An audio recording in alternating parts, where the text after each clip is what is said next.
form of Matt Farrell and DJ Harvey. Both could play on Saturday, but for tonight, they've got to go with the guys they've got. And you mentioned it, they've lost 5 straight, but they've been in every one of those games, losing by an average of 5 points. Mike Gray told us, I just ask my guys to go out there and empty the tank every night. If you do that, we'll be good. So they may not have the luck of the Irish, but they definitely need the fight of the Fighting Irish. Allison already in mid-game form. Thank you very much, Allison. Mike Eads throws the ball in the air. Jamie Lucky, Ron Gruber, the other officials, and Duke, dressed in white, control the tip. Same starting 5. It's now started all 22 games this year for 18-3 Duke. The 4 freshmen with Grayson Allen, the senior, the lone team captain. Marvin Bagley III, averaging a double-double for the year at 22 points, 11.5 rebounds, and he has Duke off to a quick start. Notre Dame, as Allison referenced, devastated by injuries. Recent games, it's been John Mooney, ordinarily a bench player, who's given them a lift. Well, John Mooney can really shoot it last 2 games, averaging over 14 points per game. And there he is right there inside, but Marvin Bagley able to really affect that left-handed jump hook. Quick 3 in transition, missed by Gary Trent Jr., but then Bagley, the rebound. He averages 4 offensive rebounds per game, and he's fouled by John Mooney. Mooney does a really good job defensively here. Look how far out he pushes Marvin Bagley after that little cross screen, down screen action. But still Bagley with the left hand, and he is left-handed, able to make a difficult shot. And then Bagley comes down, grabs a rebound right over the top of Mooney, who had inside position. Sean, I cannot remember a freshman big guy in this league in the ACC that's been as productive as Marvin Bagley has been.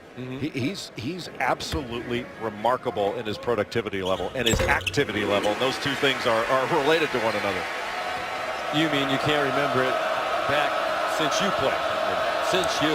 Hey, nobody could grab 4 rebounds a game better than I could. But Marvin Bagley, and he's playing with a guy in Wendell Carter, and trying to think of guys in the ACC that have been as productive as those 2. I had to go all the way back to Dale Davis and Eldon Campbell at Clemson. They were not doing that as freshmen. Count the bucket for T.J. Gibbs, and they need increased scoring from him, and he's been providing it with the deletions to the roster. Trevon Duvall called for the foul, the Duke point guard on the reach-in. And the problem there for Trevon Duvall was he allowed T.J. Gibbs to get to his right hand. And Gibbs can go right or left, but he is much more comfortable and much better going to his right. Gibbs, terrific free throw shooter, particularly in conference plays, 27 out of 28. You knew that was going to happen in league play, best in the ACC in conference games. Out of bounds, it goes to Duke for Mike Krzyzewski in his 38th season as head coach at Duke. 1,016 wins here if you include his 5 years at Army. 1,089 wins, most all time. Bagley working on Mooney, who's ordinarily a perimeter player. Bagley, the 3rd time not the charm, and it's snatched out of the air by Rex Pfluger. Junior guard, who does a nice job, as Mike Bray pointed out this morning at the shoot-around, helping on the boards. Well, all 5 guys for Notre Dame have to rebound on the defensive end because Carter and Bagley are outstanding offensive rebounders. But this is a good rebounding Notre Dame team, especially in ACC play. And they're going to attack the offensive glass. Pfluger missed the 3. Mooney has been hot, double figures in his last 2 games, and that's a 3. And the lead for the Irish just more than 2 minutes in. Mooney cannot hesitate when he's got an open shot. He has to take it, and they have to look for him because Notre Dame is not scoring a ton of points on the road. And this is a tough environment to have to put points up. And Mike Bray talked about the fact that they've had a lot of games when they've scored in the 50s on the road. Lost on the dribble by Martinez Gevin. Little Euro step and perhaps an extra one for Bagley. Wendell Carter crashing. Boy, Mike Krzyzewski talked about rebounding at the shoot-around this morning, and they got the message. That's a 3 for Gary Trent Jr. No team that I see does a better job of turning an offensive rebound into a 3 than Duke does. If they're not right by the rim, they are looking for a 3-point shooter that is setting up on that line. That's exactly what Gary Trent did right there. Interesting to see if fatigue sets in for these two teams. Both played on Saturday. Gibbon the miss and a tip in. Nicola Jogo from Canada, Hamilton, Ontario, with the tip in. Yeah, Gary Trent did not block out Jogo. He's got to put a body on somebody every time down, because Notre Dame is sending 3 guys to the offensive glass, sometimes 4, because they're trying to generate extra points. And it's amazing. It is a great play by Wendell Carter Jr. Got knocked out and then tipped, and Grayson Allen was able to get it right to Gary Trent Jr. And Trent struggled against Virginia, but in ACC games he has been excellent, averaging close to 18 points a game and shooting about 48% from 3. Those are really good numbers. Jogo the foul. Duvall made the first free throw, and he scuffles at the line just 58%. Makes both after he came in 1 for his last 7 from the free throw line. A little pressure brought by Duke. We talked about fatigue. These 5 starters played every minute of the second half here Saturday in their loss to Virginia. The bench played 6 minutes total. Only 2 substitutes played in the game for a total of 6 minutes for Duke. Some of them just unavailable. And Alex O'Connell was suffering badly from the flu. And they tried to play him. He couldn't really play. And Javin DeLaurier couldn't really go with that hamstring injury. Pfluger's 3 went up and hit the shot clock. You think Mike Bray is going to be sympathetic that any other team is having injury problems with Matt Farrell and Bonzie Colson being out? I mean, he's got 40 points sitting on the bench right there. And even Mike Krzyzewski caught himself this morning when he was talking about their injuries and illnesses, and they said, well, then again, compared to what Mike Bray is dealing with, my problems pale in comparison. Pfluger in transition, and an offensive foul called as Grayson Allen stood in and drew the charge, to the disbelief of Rex Pfluger, the junior from beautiful Dana Point, California. Everywhere in California is beautiful. First media timeout, a 4-point lead for Duke. Everywhere in California is beautiful. Of course, the last meeting in the ACC title game in Brooklyn in March, won by Duke. Here's Allison Williams.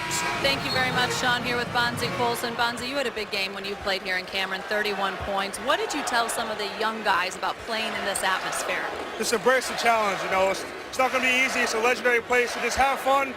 You know, we have nothing to lose, so just go out there and play our game and, you know, embrace what we're going through, embrace the challenge. How do you think they've done with that so far? We're doing a good job. I think we're getting good looks in the offensive end. We're defending, and we just need to keep playing together, keep playing hard. Bonzie, thank you. Thank you. Sean? It's unfortunate because he's one of the best players in the country, preseason All-American, ACC preseason player of the year. But if there's one positive, as Gibbon scores for Notre Dame, he has shown off a very interesting wardrobe. A very nice wardrobe. He's very stylish. You could take some lessons from that, I think. I think I could. Apparently he's wearing the wallpaper out of the hotel they were staying in.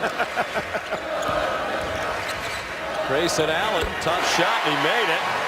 He's been having a tough time for a while from the floor over the last 7 games, shooting just 31%. He gives Duke a 13-9 lead.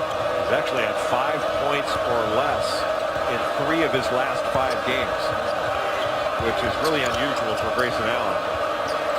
He's on the verge of moving into the top 20 in career scoring at Duke. He has 1,734 career points. Mooney off the mark from the corner. Allen perhaps looking for more. Quick pass by Duvall, and perhaps a little too quick. It's the second Duke turnover. Nicola Jogo, awkward move down the lane, got it back and retreats. Duke late getting back, almost gave up a layup as a result. Gibbs, and as Coach K was talking to his team about hitting the boards, Mike Bray gave his squad a similar message. Really a completely different approach now with the injuries for Mike Bray. They used to be a perimeter-oriented team. Now they're 4 big guys, pounded inside, crash the offensive glass. Well, they've got to find other guys to score. Now TJ Gibbs, who's a really good player, they've discovered him. TJ Gibbs with the ball is a really good option for them. Coming off high screens, getting in the middle of the floor. There's a lob up to Wendell Carter Jr. That is one strong man. And I can't recall a time, Sean, watching all the film of him, that he's gone after a ball with only one hand. He almost naturally goes after it with 2. You have coaches talking to players all the time, big guys, go with 2 hands, go with 2 hands. And it's not natural for most people. It seems like it's natural for Wendell Carter Jr. Fouled by Elijah Barnes, another big body off the Notre Dame bench. Carter, another freshman. One of the 4 freshmen in the starting lineup. 6'10", 259 pounds from Atlanta. Number 4 recruit in the country. According to ESPN's Top 100, a McDonald's All-American, Georgia Player of the Year, or as they call him here at Duke, just another recruit. Yeah. Well, he's been excellent in ACC play, and these are numbers playing alongside the leading scorer and rebounder in the league in Marvin Bagley, but he's averaging just under 15 points and just under 11 rebounds in ACC games. Those are remarkable numbers when you're not playing alongside a guy who's gobbling up over 12 rebounds a game. It's amazing. Alex O'Connell checks in for Duke. He's number 15. One of the reasons he played just 3 minutes Saturday, he was bothered by the flu. And a reach-in foul on Gary Trent Jr. Also a McDonald's All-American. He's out of Columbus, Ohio. Super Tuesday, that would be tomorrow for those of you who don't own a calendar. Presented by Boost Mobile. It starts with a big one. It's in capital letters on the card, so you know it's big. It's the Tar Heels at Clemson. And a quick 3 off the inbounding play wouldn't go for TJ Gibbs. Then in the SEC, Vandy battles number 21 Kentucky. On the trunk, they like it when you read the card more swiftly. There's a 3 that wouldn't go.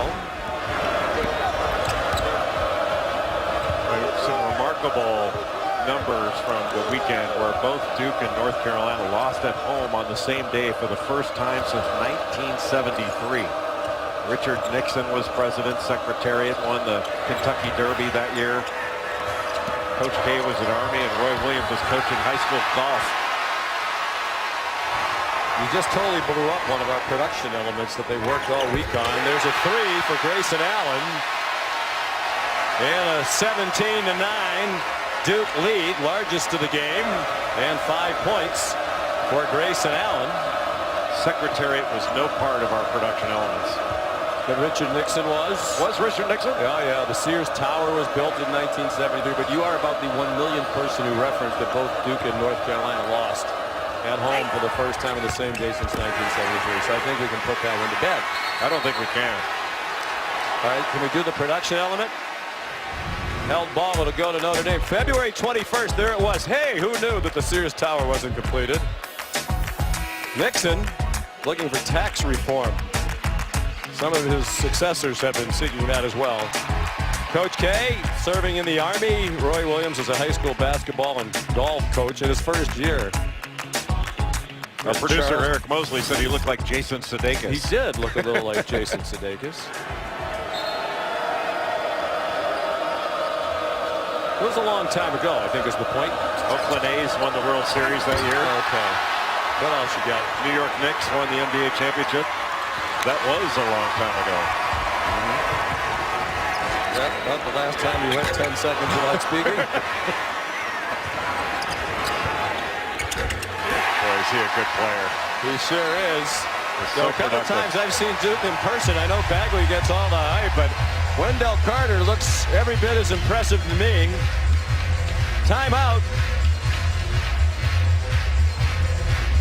10-point lead for Duke. Time to take a look at Mike Brame, tonight's Infinity Coach's Corner. You can take an Infinity timeout in your day to vote for your favorite coach and charity. And it's been decided by a total of 6 points. Kansas, of course, the remarkable run atop the Big 12, but that is anybody's race right now with 4 teams just 1 game behind the Jayhawks. Really remarkable what Kansas has done over the last 13 years under Bill Self. And Kansas State, I know that's a really good team that Bruce Weber's got, but I love their uniforms. Those light purple tops and the dark purple pants, awesome. Jogo, a miss out of the corner. Notre Dame has missed its last 9 shots. Grayson Allen, no. And Rex Flugers, we mentioned a guard, but he gives him more than 4 rebounds per game. Nice kick to the corner. Mooney's wide open. They had to have it. And Mooney has 6 of the 12 Irish points. Nice turnaround by Notre Dame, and Pfluger doing a really good job of getting into the lane in transition. But the first thing you have to do is find John Moody in transition. He's the guy out on the floor that can knock down a bunch of threes on him. Trent, one of the best three-point shooters in the conference, passed up the three, hit an elbow two. He has 5. He's averaging 14 and a half in his freshman season. That was a big-time shot fake by Gary Trent Jr. He played great on the road at Miami, where he put up those 30 points. Without the big threes he hit, I think he was 6 of 9 from 3, if I remember right. And that was a fantastic performance on the road. It was his career high, and that was on a big Monday 2 weeks ago. The 2-3 zone right now for Notre Dame. From the elbow, the banker wouldn't fall for Carter. Nearly midway through the half, Mike Bray's fears realized they have struggled to score on the road, and nearly midway through the half they have just 14 points. They're just 3 possessions down. If they can knock some down, well, that'll help as Gibbs is going to go to the free throw line to shoot 3. He was fouled by Trevon Duval, his second. Not a good foul by Duval. A little bit of inconsistency from the freshman, but leading the ACC in assists as a first-year player, just gambled and then compounded the mistake by fouling Gibbs as he went up for that jumper. 3 team fouls on the Blue Devils. So now Gibbs, coming off a career high 27 points in their loss at home Saturday night to Virginia Tech. They rallied from double digits down, made it a 1-possession game, but couldn't quite get there and went down 80-75. TJ Gibbs has played 8 ACC games, and he's averaging over 40 minutes of play per game because of the overtimes they played in. Well, he never comes out. It's amazing. I mean, I would hope if you're averaging more than 40 minutes, there would be an overtime game in there somewhere. Well, I felt like I had to explain it to you. I know our audience knows that, but I had to explain it to you. That's why I was looking at you with a puzzled look. Wait a minute, you can't be averaging more than 40. Oh, that's right. They actually played a double overtime against Louisville. That was another one of those heartbreaking recent losses. And they set the school record with 27 offensive rebounds. Still lost to the Cardinals. It's the Cardinals right now putting the most pressure on Virginia in the ACC. We'll be in Louisville next Monday night for Syracuse and the U of L on Big Monday. 5 points now for Wendell Carter Jr. Beautiful ball fake by Wendell Carter Jr. to set up the move into the middle. And boy, you have to make John Moody put the ball on the deck. If he catches, if he can shoot it from the catch spot, he's going to make it. It's an interesting release. So he wraps it around the top of his head before he fires. He's got a little hitch in it, but it goes in. There's no reason to mess with it when it goes in. Grayson Allen fouled, helped sell the call.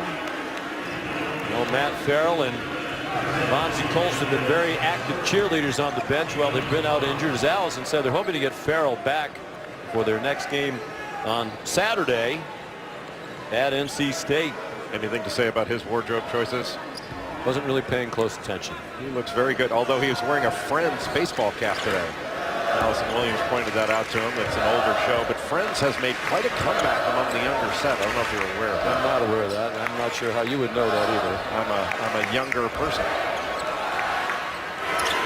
Allen, no, and all kinds of white shirts on the glass. It's Jack White, the sophomore from Australia, who plays very little. His first bucket of the game. The lead is 5, under 9 minutes to go in the half. Jogo, no. Kept alive for a moment by Mooney. A nice sequence for Jack White. The tip dunk and the big defensive rebound. And Trent, the 3 out of the corner. And all of a sudden the lead back up to 8 for Duke.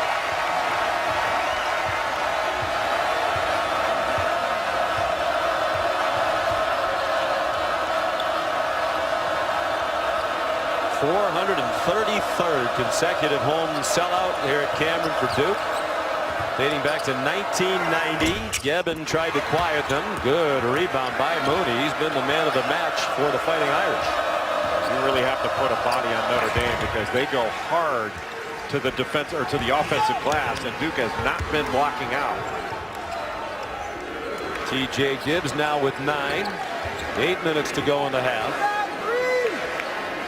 Carter got position and managed to shed Gevin for the easy 2. In transition, it was 4 around 1. Wendell Carter being the 1 inside. And when you've got a big guy like that, he is always open. It's just a question of the angle of the ball. If you move the ball, you are going to find him sealing off and wide open.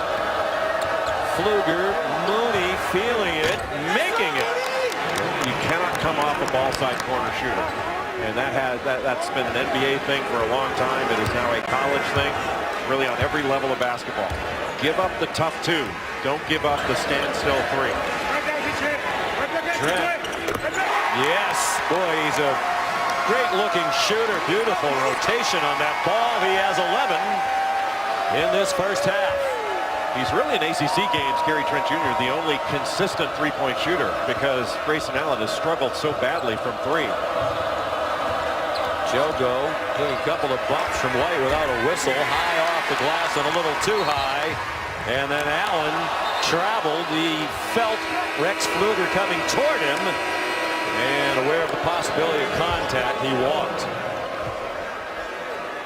When we come back, set the DVRs. Jay Billis goes 94 feet with Mike Bray. Felt like an eternity for Mike.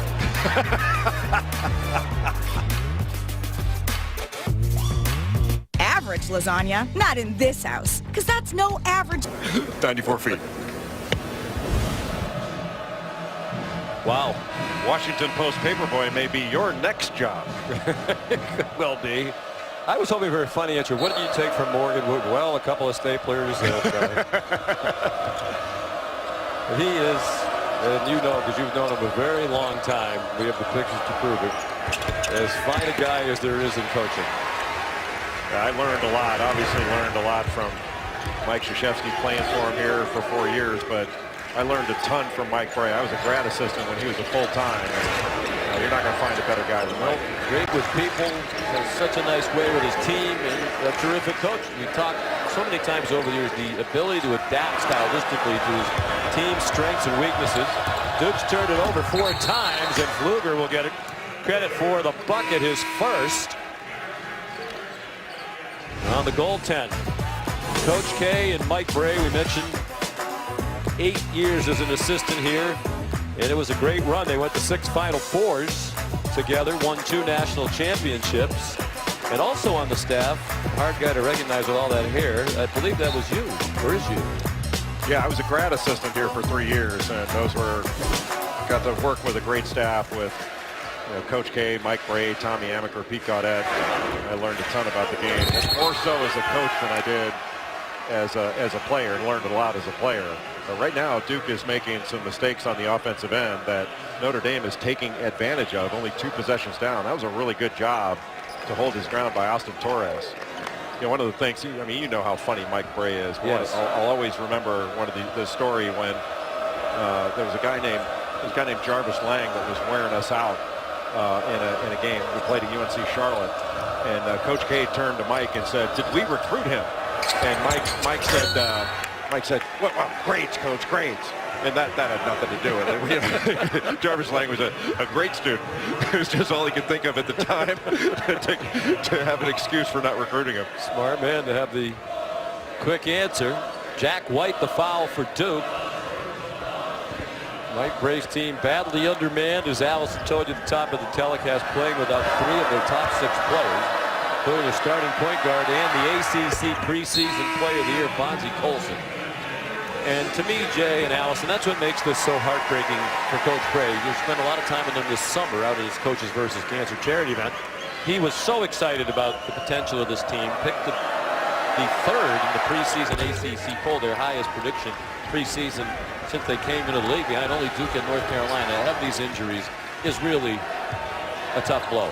Really disappointing, and to have your seniors work so hard and then lose out so much of their senior season is really difficult. But boy, I'll tell you, Gary Trent is finding the range. What a player. And it's almost like you can't talk about some of the players enough because of how great Marvin Bagley has been. But Gary Trent has had a spectacular freshman season, as has Wendell Carter, and really an incredibly talented group. Rex Pfluger ran down the long rebound and just lost it. Coach K said at the shoot around this morning, they shoot a lot of threes, the Irish. They're going to be a lot of long rebounds. You got to be alert for them. That was an example of it. 29 double-doubles already by freshmen this year for Duke, and we have a lot of the season still to go. Half the conference schedule remaining. I mean, when you think of productive big guys, not just productive freshman big guys, but you have to go to like Dikembe Mutombo and Alonzo Mourning, and I mentioned before Clemson's Dale Davis and Eldon Campbell, or you can go all the way back to Brad Daugherty and Sam Perkins, even though Brad Daugherty was a 16-year-old freshman that year. What these two guys, Wendell Carter Jr. and Marvin Bagley III, are doing is unbelievable, especially given how young they are as players. Mooney's fouled his second, so that is a big concern for the Irish with their lack of depth and with the great job Mooney has done. Career high for John Saturday night against Virginia Tech. He had 15. That surpassed the career high he had set in the previous game, 13 points at Clemson. He had back-to-back double-figure games entering tonight. There's a rebounding foul on Carter. And he had only one double-figure game all season scoring prior to those last two games. And he's rebounded really well, especially since Bonzie Colson has been out. He's playing far more, obviously, now than he would have before. But right now, this is a tough scoring lineup in the front court with Burns and Torres. And so TJ Gibbs is going to have to be really active looking for his shot. He might even have to force a challenge one. Great backdoor cut. Pfluger and fouled on the pass off. Torres and Burns both in the game. They combined to average 3.5 points per game. So as Jay points out, they are offensively challenged right now. Wendell Carter's second foul, and that puts Duke over the limit. Our women's Thursday night showcase, undefeated #1 UConn taking on number 7 South Carolina in Columbia. That's at 7 p.m. Eastern on ESPN and the ESPN app. Watching UConn, the UConn women play basketball is a pleasure. They are so ridiculously good and well coached. And South Carolina and Don Staley the same. But I mean that's going to be a great game. Who do you like in that one? I like UConn because I think Gabby Williams is the best all-around player in college basketball. Really? Best all-around player. She does more things on the basketball court than any other single player in college basketball, with the exception of Marvin Bagley III. Well, I read an article today that Gino ripped his bench. You know, when you've won like 100 million games in a row, you have to have something to complain about. Pfluger the foul, and it's a chance for 3 for Grayson Allen. Fabulous pivot by Grayson Allen. Stayed under control and low. Pivoted, put on the brakes, and let Pfluger fly by, and then pivoted around again to be able to put up that little fadeaway jumper. That's a big-time move by Grayson Allen. A very good free throw shooter, better than 83% for his career. He's number 7 all-time at Duke. He has 8 points tonight, more than he had the entire game against the great defense of the Virginia Cavaliers on Saturday. Pfluger's out of Mater Dei High School in Southern California. Used a lot of terrific players, including Miles Simon, our buddy Mike Hopkins, now the coach at the University of Washington. What a job he's doing in his first year there. Another nice win last night over Washington State. 4 minutes to go in the half. Nice job by Elijah Burns to guard Marvin Bagley III, not letting him get around in front to get that post pass. Gilgo's had a lot of trouble with the ball tonight. A couple of awkward dribbles and shot attempts. And immediate timeout. 3:46 to go. It's Big Monday from Cameron Indoor Stadium.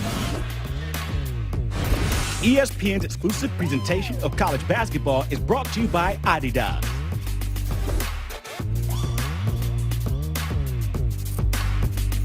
Introducing McDonald's new... On Saturday, that's what I'm bouncing back from. Yeah, is there a better coach in the country for dealing with adversity than Mike Brey, how he empowers his team? It's unbelievable that they're able to stay in games, losing those guys. Dealing with adversity, Sean, you know what that's like. That's like dealing with you.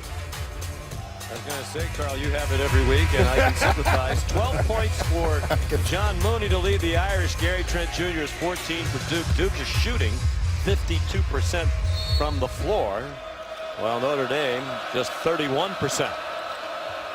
Grayson Allen guarding T.J. Gibbs. Gibbs really needs to be aggressive, looking for opportunities. He has to put points on the board for Notre Dame to have a chance to win. 3.5 to go till halftime. Gibbs stepped on the end line. 4th Irish turnover.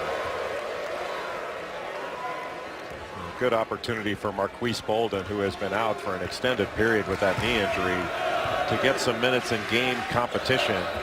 And that way Duke can see how much he may be able to practice going forward. Bolden missed the last 8 games with that knee injury, and he just got called for that foul. Sophomore from DeSoto, Texas.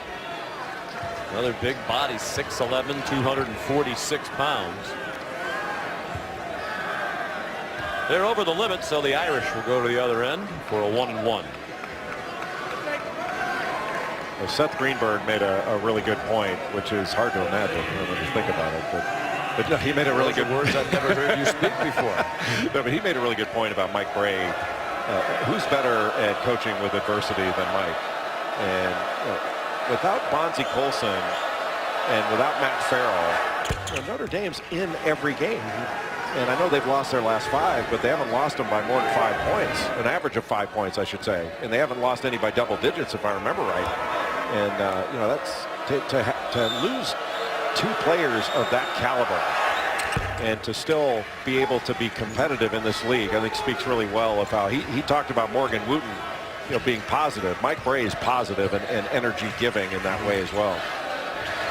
They said in an article I read, it takes energy to be a jerk for 5 months. Is that why you're so tired all the time? I wish I hadn't mentioned that to you before the game started. A little time to prepare your material. Beautiful pass by Pfluger. Burns didn't even look at the bucket. Well, we had Gibbon on a nice dive to the rim, too. Throws up a tough one-handed shot. We got off to such a great start this season for Notre Dame, including the win at the Maui Invitational. You were there between rounds at Kapalua and the beat Wichita State in the championship game. Mike Bray really thought they were in the beginning of a special season, but a couple of key injuries, and now they're hoping to just stay alive. They probably won't get Colson back until the last game of the regular season at the earliest. He might dress for senior night the previous game against Pittsburgh.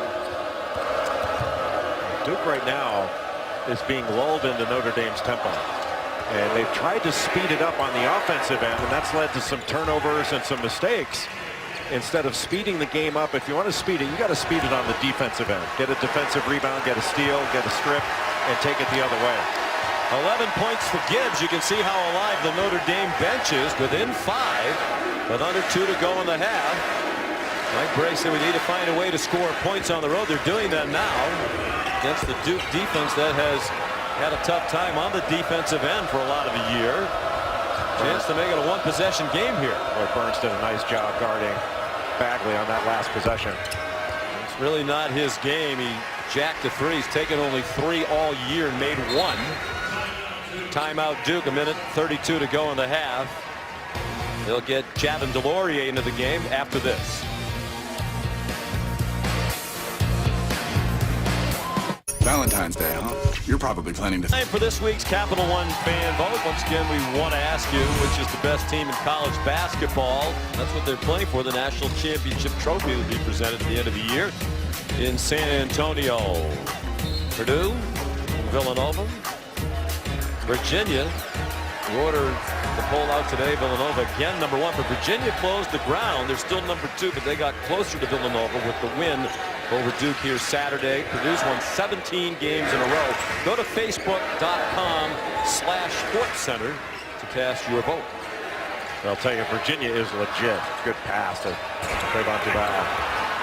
Virginia's legit. You know, Sean, a lot of teams run pack line defense. A lot of teams.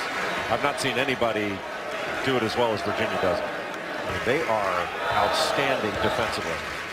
Grayson Allen from way beyond the three-point arc.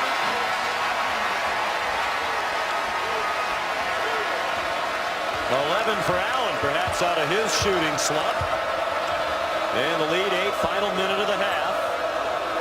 We thought that the big guys would be the difference in this game, but it has been the starting backcourt for Duke.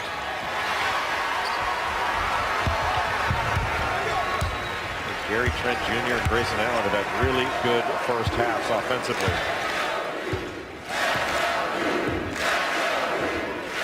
Now, Sean, this shows how powerful this Duke team is, especially offensively. In a game where it seems like it's Notre Dame's tempo and Duke perhaps has not played as well as it's capable of playing, they've still put up 42 with a chance to put up more. Trent with the shot clock in the half running down. Notre Dame with time for a heave from beyond midcourt. And it would not go for T.J. Gibbs. Well, Coach K and Duke with an 8-point lead at the half. Just 4 points from their leading scorer, Marvin Bagley III. Here's Allison. Thank you very much, Sean. Coach, I know how important it was for your guys to attack on the boards. Duke has the advantage numbers-wise, but how have you liked their effort rebounding? We're playing great. I love where we are. You know, we're down 8 in this atmosphere. We're scoring a little bit, which we're going to need to do more of in the second half. And maybe we can defend the three-point shot a little better. Scoring, let's go back to that. What was better towards the end of the half that led to some of those baskets? Yeah, I think we got a little bit more movement, and our guards were able to drive and kick a little bit. We got to continue to do that. We got nothing to lose, baby. And he's right about defending the three. Duke was 6 out of 12 from beyond the arc. Now to the studio. Here's the Alfa Romeo halftime report. Make another great point, Seth. Stadium, where it's halftime. Duke leading Notre Dame 42-34. 6 out of 12 from three-point land for Duke. 4 threes made by Gary Trent Jr. for Notre Dame. They have 4 three-pointers in the entire half. Jay Billis, and all 4 of them were from John Mooney. Coach Brady talked about guys need to step out with some of their key players out, and he's done a nice job of that. Well, and you mentioned it, over the last 3 games, John Mooney has been absolutely excellent. He's a stretch forward that can shoot the ball from deep. He's 4 of 5 from three-point range in that first half, and that was a big part of Duke's game plan, was to limit especially the corner threes of John Mooney. Did not do a great job of that in the first half. He was 4 of 5. The rest of the Notre Dame team 0 of 10 from three-point range, and Notre Dame was able to limit Marvin Bagley inside. Bagley 1 of 7 for only 4 points. It was the Duke guards that really led the way in the first half, but they've got to get, I think, Wendell Carter and Marvin Bagley established. Mooney making an impact immediately to start the second half as he had a steal. So it's Notre Dame hanging in there down by 8. As the second half begins, Martinez Gebben lost it out of bounds. 6 to shoot for the Irish. Here's Allison. Well, guys, the associate head coach for Duke, Jeff Capel, almost kind of chuckled when I asked him about Mooney shooting from 3. So that's what happens when you leave him open in the corner. We got caught a couple times. We didn't switch when we were supposed to. We've got to get that cleaned up. As for Marvin Bagley going 1 for 7 in that first half, he said he got a little bit frustrated, missed some easy baskets, a dunk. He told him, just play. The game will come to you. Shot clock running out. Rex Pfluger, a deep 3 for Notre Dame. He has 6, and the Irish back within 5. Another thing Notre Dame did well is they forced some turnovers in the first half. In a game that didn't have a ton of possessions, they forced 7 turnovers and then 1 to start the second half when Duke threw it away trying to get it to Marvin Bagley.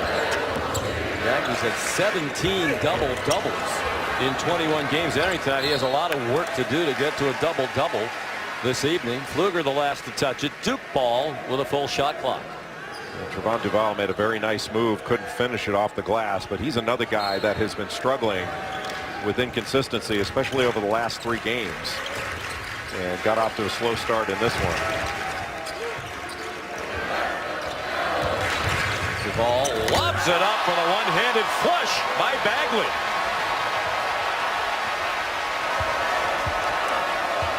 That is so difficult to deal with. You're trying to stop the penetration, and Duval just launches that up to the rim. And he has the steal. Stepped in front of Gibbs. Gebben defending and fouling. Or check that, it's Mooney who was there, and that's going to be his 3rd foul. Boy, that's a really good sequence for Trevon Duval to knock that ball away. He's so long-armed, has big hands, absorbed the bump, and then with the left hand able to finish it. And then just when Mooney tries to stop that penetration, he just lobs it right over him. And Marvin Bagley, you know, that's how you get a double-double in the second half with that kind of explosiveness off the floor. Grayson Allen getting some attention on the near sideline. Cut on his knee.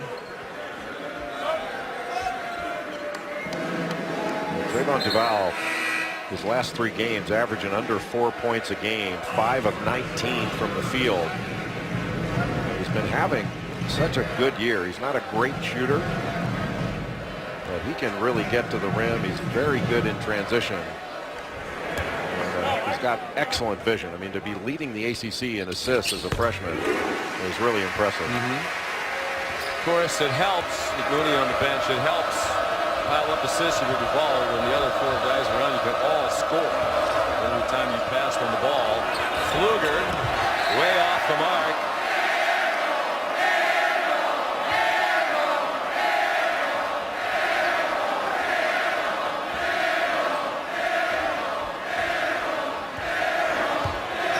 Got to figure that Duke wants to go inside and see if they can get the ball to Bagley or Carter. That's Bagley for 3. He has that kind of range. His 15th made 3 of the year, and it gives Duke its largest lead. That was just run out of a simple horn set. You get it to the top guy. The other guy, Wendell Carter, just dives to the rim. He got a high-low.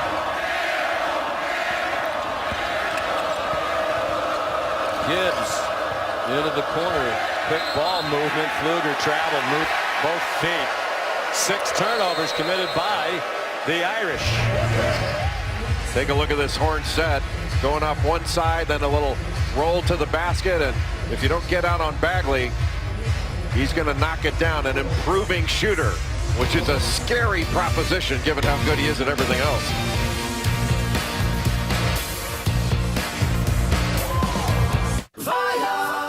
The Crazies Wall, named for the fans that help make this one of the toughest places to play.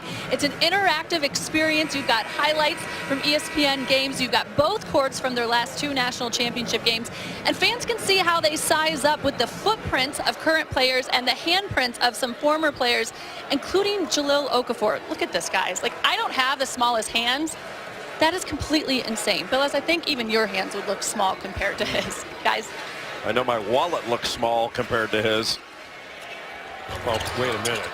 Jahlil Okafor is making bank. And what, are we going to have a benefit dinner for you sometime this week? You should. There's a 3. Boy, did Notre Dame need that one from T.J. Gibbs. His brother Ashton, fine player at Pitt, now playing over in Austria. Brother Sterling played at several colleges, Texas, Seton Hall, and UConn. 2-3 zone, last couple times down for Notre Dame. Duval jumping to the bucket.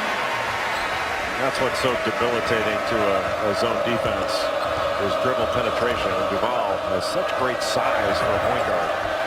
He's 6'3", 186 out of Newcastle, Delaware. Kevin drops it in. They could use more from him. He's been averaging a nice feed there by Gibbs. Kevin's been averaging a double-double in league play. One of 5 guys to do that. That was a really nice little fade screen that T.J. Gibbs got, and then the immediate switch and drive and through the defense to give it off to Gevin. Carter got bumped by Gevin, senior out of Vilnius, Lithuania, called for his first foul. Here's that fade screen by Burns, and Grayson Allen's got to come pick him up. That drew Wendell Carter off of Gevin, and that was a catch and a really quick release. You had mentioned Gevin with the double-double. The 5 guys averaging a double-double in ACC games. Marvin Bagley, Wendell Carter, Luke May, Doral Moore of Wake Forest, and Martinez Gevin of Notre Dame. It's pretty stout. Coach he talks about how he gained a lot of confidence from his play in the World University Games this summer. on the gold medal winning team for Lithuania. You know, they beat in the final Purdue University. Purdue, which represented the United States. Their squad was the U.S. team. And maybe they drew confidence from that because they did a tremendous year. That's a really good team. Carson Edwards is playing great. And one of the toughest players in the country, Dakota Mathias. They are very, very good. Good cut. And a lot of steps there, but not too many. Gibbs has 16. That's right on his average per game with still nearly 16 minutes to go. Tonight it's a 10-point lead for Duke. Grayson Allen.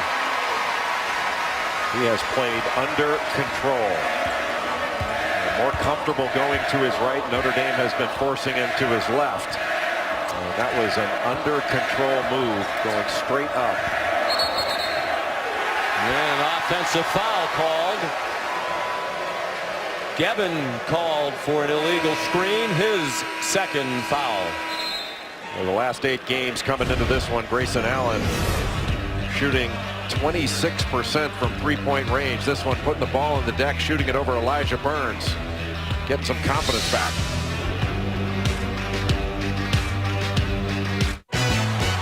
Welcome back. Notre Dame trailing by 12 to Duke here with senior guard Matt Farrell. Matt, I know you want to be out there with your guys. What are you trying to tell them as things have gotten tough here in the second half?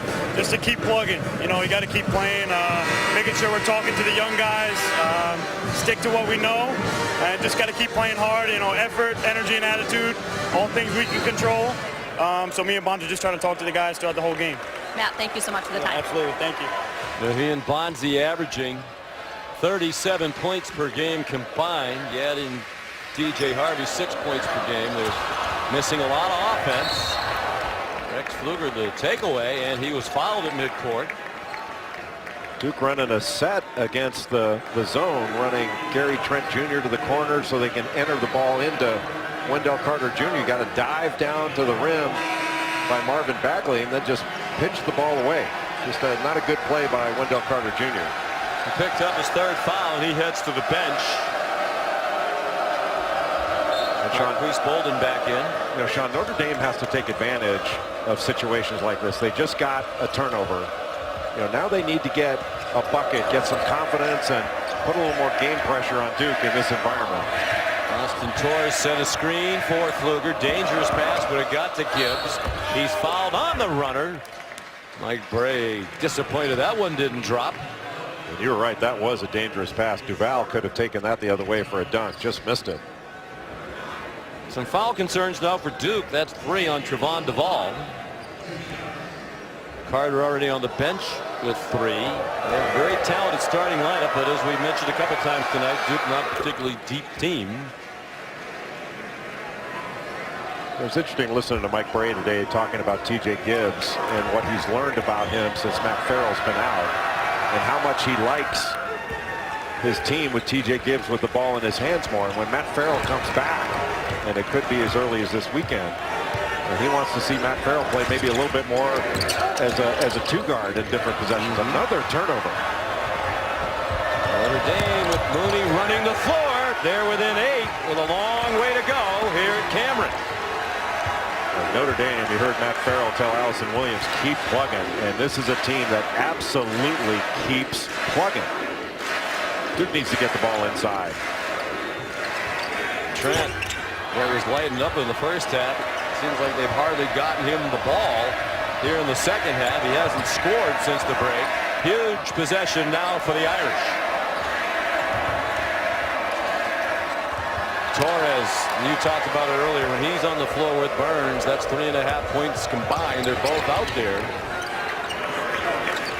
And that means you cannot come off John Mooney with this lineup. Bagley, tough shot. Well guarded by Torres. It was well guarded, but Bagley never squared up. He shot the ball basically with his back almost to the basket, it seemed. The degree of difficulty of that shot really high, and when you've struggled in the first half, you want to get something a little easier now. Off of Mooney again. Mooney with that interesting release and the long rebound gathered in by Trent on the sideline. He was wide open for that shot, just missed it. When you talk about Gibbs and his role and what Farrell's role might be when he comes back. Bagley working on Torres. Variety of moves. Mooney the rebound. Gibbs was almost in tears when they lost the game Saturday. Here's Pfluger in transition. Missed the layup. Big miss. Some on the Irish bench thought there was a foul. Now Duvall the finger roll. And Trent puts it back up and in. Well, that's a big turnaround. Miss a short one on one end, give up a short one on the other. And Notre Dame was knocking on the door to really put some pressure on this Duke team. Gibbs rifles it underneath. Torres and a foul. And we talked about Gibbs. Beautiful pass there. He said to Mike Bray with the tears in his eyes after the game and the heartbreaking loss to Virginia Tech, I need to do more. I need to do more. He just scored 27 points, but the pressure that he feels without those three key players to give them that much and more. Well, he got a switch. Marvin Bagley was guarding him, and he took on Bagley, and that was a great one-handed pass in transition. And what a great game John Moody's had in this one. That's 3 in a row that have been played at a really high level. Torres, who averages 1.5 points per game, and is now 2 for 8 from the free throw line for the year. Well, not an offensive player, but he really gives some quality minutes with his physicality and how hard he plays to Notre Dame. He's already graduated from the esteemed Mendoza College of Business at Notre Dame. Top pass flicked away by Kevin. Pfluger. They get it to the right man. Gibbs behind the back. Allen bumped him. And T.J. Gibbs with a chance to get Notre Dame within 6. NBA Wednesday, it's a doubleheader. Kyrie Irving in the East Conference leading Celtics, hosting Kristaps Porzingis and the Knicks at 8. And then the Mavs take on America's team, the Phoenix Suns and Devin Booker. Our coverage clips with NBA Countdown at 7 on ESPN and the ESPN app. You know, Sean, I'm not sure if I've mentioned this to you, but the last time the Knicks won the World Championship, 1973. 1973. That's the last time that Duke and North Carolina lost a home game on the same day. So? I don't know if I've told you that. No Have one you heard has mentioned that all weekend long. Is that right? Nobody said that. I'm worried about you. You're now at that age where you're starting to repeat things and you don't even realize it. You know, you're at that age where you're starting to repeat things. You don't even remember it. 20 points for Gibbs. The Irish back within 6. And some game pressure now on Duke. Notre Dame sticking with the 2-3 zone. Big 3 by the ball. That's not his game. 25% for the year. And just 15 made threes in 22 games. That was huge. He was 0 of 3 from three-point range his last 3 games, but the 4 games before that he was 7 of 10 from 3. So Duval has been improving from the three-point line. When he catches it and goes straight up and sets his feet, Mike Krzyzewski thinks he can make it, and he just showed why. Wolverines of Michigan. Joe Lenardi has him in the tournament as the 4th team from the Big Ten. Mo Wagner getting it done there with a little jumper. He only has 5. Michigan hasn't made a bucket, a point from the free throw line, but they're up 7. All right, Carl, and coming up after we're finished here in Durham, Kansas in Manhattan to take on Kansas State. The Wildcats right on the heels of the Jayhawks at the top of the Big 12 standings.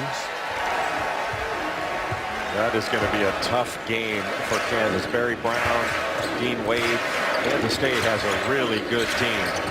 And in the Octagon of Doom, that's going to be a tough out.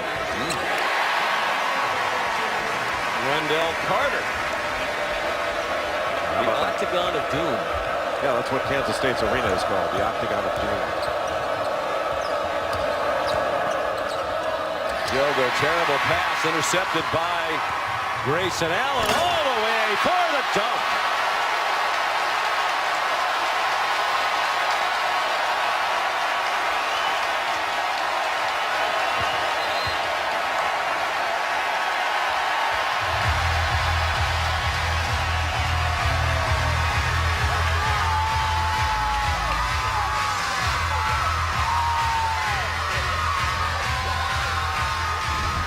to be a championship level team, you have to respond out of timeouts. First getting the ball to Wendell Carter Jr. for an inside score, and then Grayson Allen with the steal and the emphatic finish. And now the crowd into the game. Mike Brey having to take yet another timeout. And now all the momentum with Duke with a 13-point lead, 11 minutes to go in regulation. Just one timeout left for Mike Brey. Win tonight for Grayson Allen would be his 103rd as a Blue Devil. He's 102-24 as a Duke player, 54-6 in this building. He scored over 1,700 points in his career, over 400 rebounds. And now TJ Gibbs has to be really aggressive looking for his shot. Gibbon, a lot of maneuvering, and it paid off for him as he scored over Wendell Carter Jr. 8 points for Martinez Gibbon. Carter, a really good shot blocker, averages almost 2.5 block shots per game in ACC play. Went up with 2 hands to contest that. That was an excellent move by Martinez Gibbon. Grayson Allen is out of the slump. 18 tonight.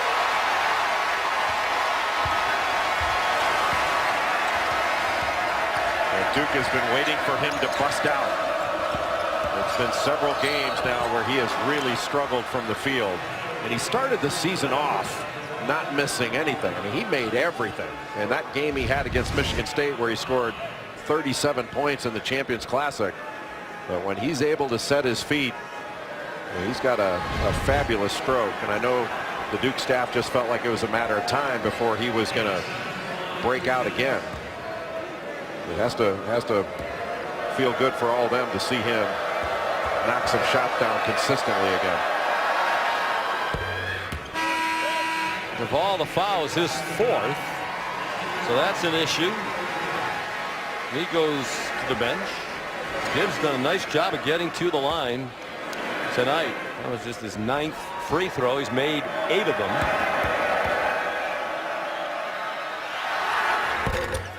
Well, this is his 7th 20-point game this season. He's really established himself as one of the outstanding guards in the Atlantic Coast Conference. And now with Duval out, Grayson Allen can take over as point guard. Gibbs has already more than doubled his point total from all of last season this year. Last year didn't play that much as a freshman. Trent spinning in the lane. It wouldn't go. Carter stripped.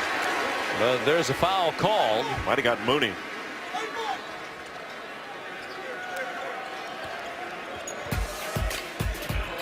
Super Tuesday, it's still tomorrow, and it's still presented by Boost Mobile. North Carolina, a couple of losses this past week. They've fallen all the way down to number 19 in the top 25 out today. Clemson's number 20. Then in the SEC Bandy, speaking of teams that are dropping in the polls, number 21 Kentucky. Number 21. Carter makes the free throw. A lot of people think that the ACC may be the best conference in the country, and Joe Lunardi's bracketology as of now has an awful lot of high numbers. Virginia 1 seed, Duke a 2, North Carolina a 4, although Carolina's lost 2 in a row. Losing at, they lost at home to NC State, lost on the road last week on Big Monday to Virginia Tech. And I will be at the game tomorrow on Super Tuesday. Well, that is still everybody will be sure to watch. That was kind of a so-so effort for me, but now. Well, I'm going to have to work awfully hard tomorrow. I thought you were high maintenance, but I have to pick Reese Davis up at the airport, be his valet. That is high maintenance. All his hair products, I mean, talk about the extra bag check. Is that his real hair? Yeah, I told him, we were laughing about, people complaining about bad hair days and how I miss that, having a bad hair day. And he said, what's a bad hair day? Oh,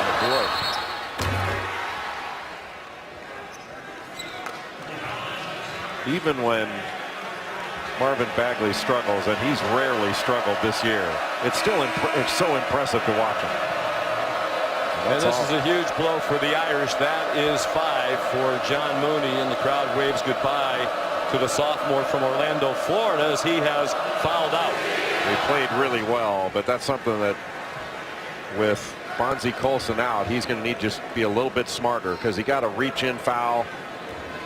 There are some times in a game, especially when you're shorthanded, you may have to allow a bucket. You can get a basket back, but you can't get a foul back. And that really hamstrings Notre Dame going down the stretch, because he would stretch the floor. Well, it's 3 straight games in double figures. He's fouled out with 14 points. And he's averaged 14 over the last 3. The season average is 5 points per game, but obviously that's coming up with 3 in a row in double figures. Meanwhile, all 5 Duke starters are in double digits, and they have a 15-point lead.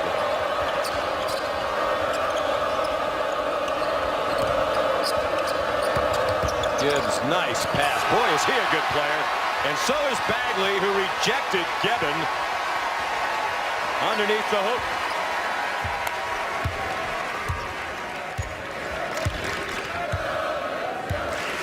They're coming down. They're taking their time, using a little bit of clock, not in any hurry. Floater by Treadle, short. He tipped it up and it wouldn't go. Jack White. Now Trent for 3.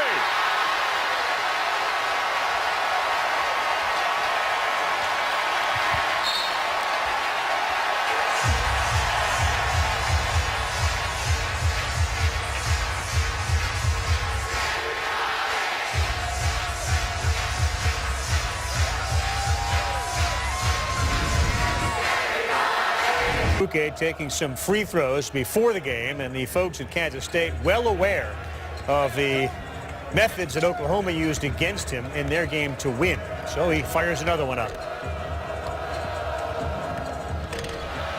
Kansas and Kansas State coming up.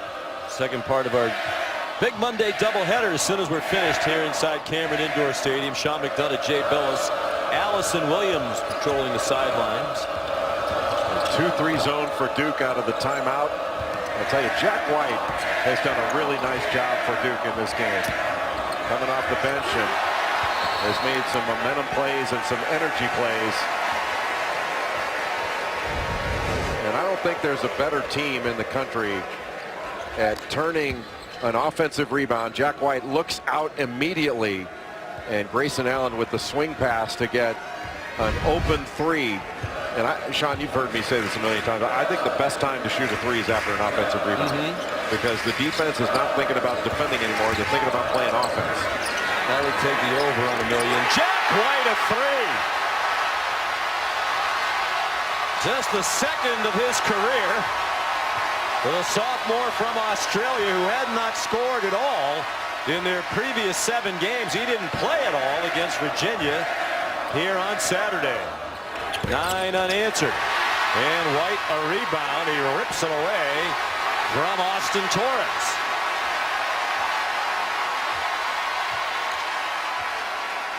Well, Mike Krzyzewski holding up Grayson Allen just to burn a little time off the clock. No need. They want to keep attacking, but no need to be in too much of a hurry. 5 points tonight for White, matches his career high. And there's 12 points now for Marvin Bagley III. 10 points under his average, but his team has a 23-point lead, and he's 2 rebounds away from his 18th double-double of the year. Really the first time I can recall Marvin Bagley struggling in a game, and still he's got 12 and 8. Gibbs. Florida wouldn't go. White has another rebound, his 4th. That matches his career high, accomplished 3 times previously.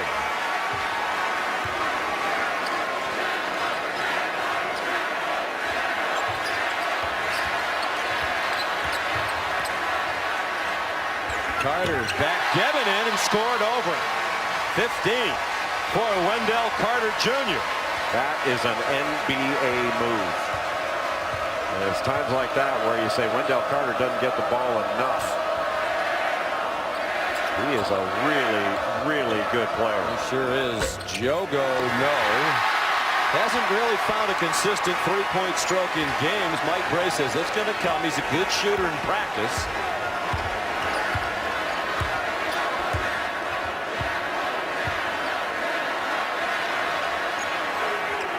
And Trent, Mr. Big Monday, scored 30 2 weeks ago tonight. He has 22 and 9 on Big Monday tonight.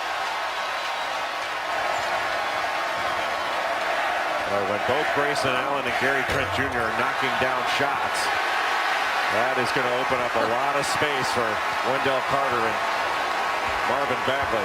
And maybe Jack White. Yeah, the man of the moment is Jack White. Crowd roars with everything he does, and Grayson Allen gave him a pat on the backside after he ran down that loose ball rebound in the corner. Bagley too strong.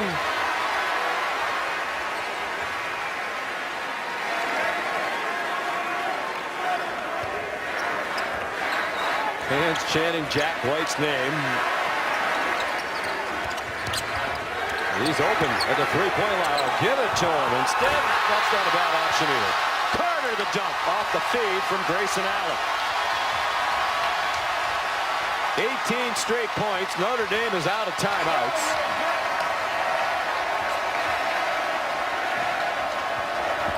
And they're going down to their sixth straight defeat. Gibbs, no. Gebbin kept it alive. Jogo attacks, and he'll go to the line with a chance for three.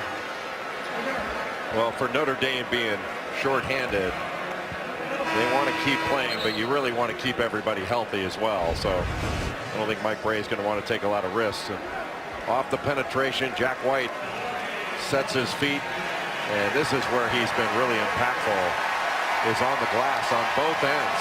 Offensive rebounds, defensive rebounds, going after it with two hands, and to give a big lift off the bench, where the bench has been pretty quiet in ACC play, mostly due to injury. Jogo finishes the three-point play. So Trent and Carter go, Bagley rather, go to the bench, as does Carter. Chavin Delorier has checked in, number 12. Marquise Bolden back in.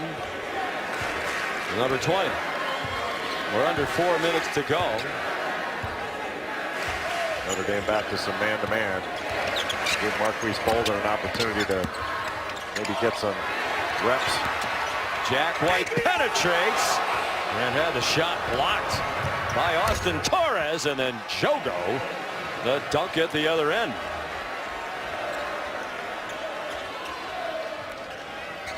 Jogo's a Canadian. His parents went to Canada from Yugoslavia, left the former Yugoslavia during that country's civil war in the 90s. High school teammate of Don Maker. Mike Bray was there to recruit him. He saw Jogo. Found out Jogo was looking at fine schools like Northeastern University of North Florida, but thought that he might be able to play up a bit in classification in the ACC. He's still a developing talent in possession of the ball now with 2:45 to go.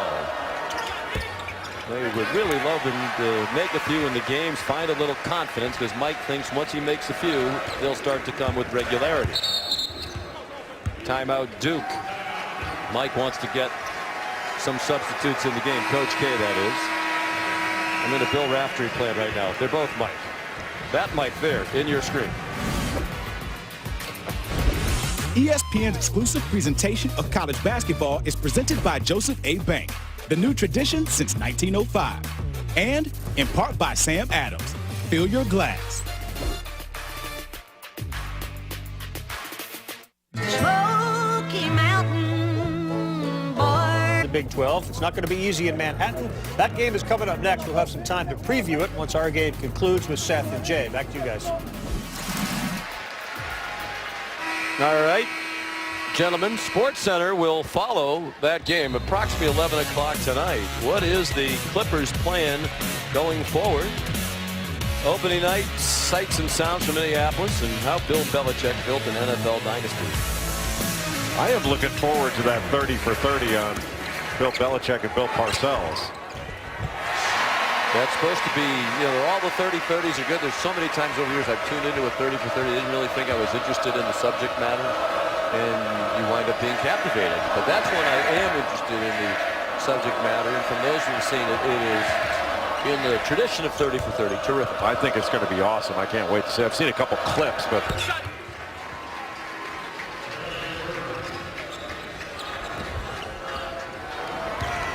under 2 minutes to go. There was a question on ESPN.com today. Who is more responsible for the Patriots' success during this time, Belichick or Brady?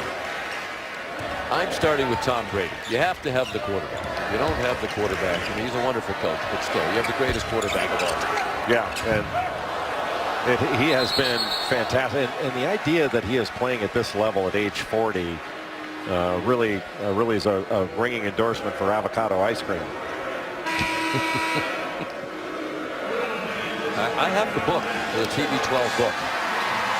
Obviously, I have not started reading it yet. Since I was going to say, resemble one of the things about benefiting from a book, you have to read it. And Jack White getting a great hand and well-deserved. What a terrific performance off the bench by the sophomore Aussie.